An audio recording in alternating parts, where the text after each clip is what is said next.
I've unpacked the Sawstop from its great packaging. Everything was very secure in the styrofoam and the cardboard. We have here a couple of cast iron extension wings with hand wheels sitting on top. Various parts, wrenches, blade guard, miter gauge, an included saw blade there, and a hardware pack, all very nicely color coded. The engine cover, and then the Sawstop itself, ready to be unwrapped. And here we have the manual, ready for assembly. There are 4 bolts attaching each extension wing to the main tabletop. I got them pretty snug and then used my finger to feel across, raising and lower the extension wing until they were just flush, and then snugged up those bolts.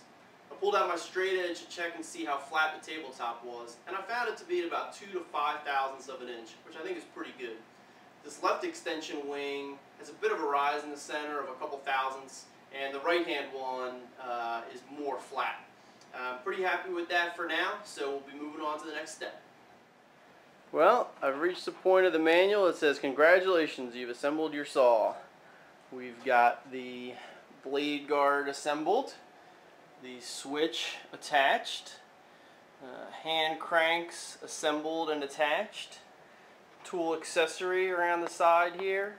Obviously the extension wings are on, and the dust port there at the back. Now it's on to attach the rails and fence next.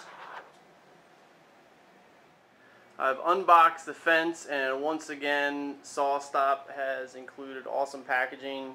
We got the hardware pack, manual, a few tools, huge poster on assembly instructions, and of course the fence. The rails are over by the saw, so we'll get started on putting it together.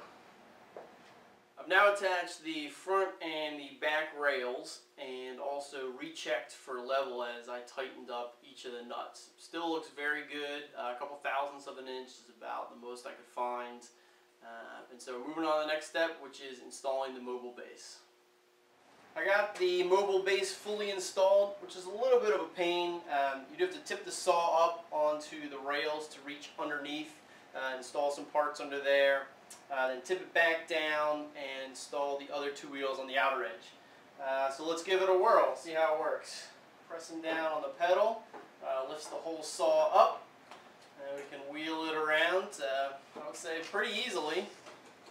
Those casters are pretty good. Forward, backward, left, and right. And then to lower it back down, press on both pedals and slowly lower all the wheels so that it's resting on the ground. Well, the Sawstop is now fully assembled. The last steps were to install the extension table and the legs and level that, and then apply the front tube with the ruler and put on the fence. Now it's time to go through the manuals and do all the adjustments.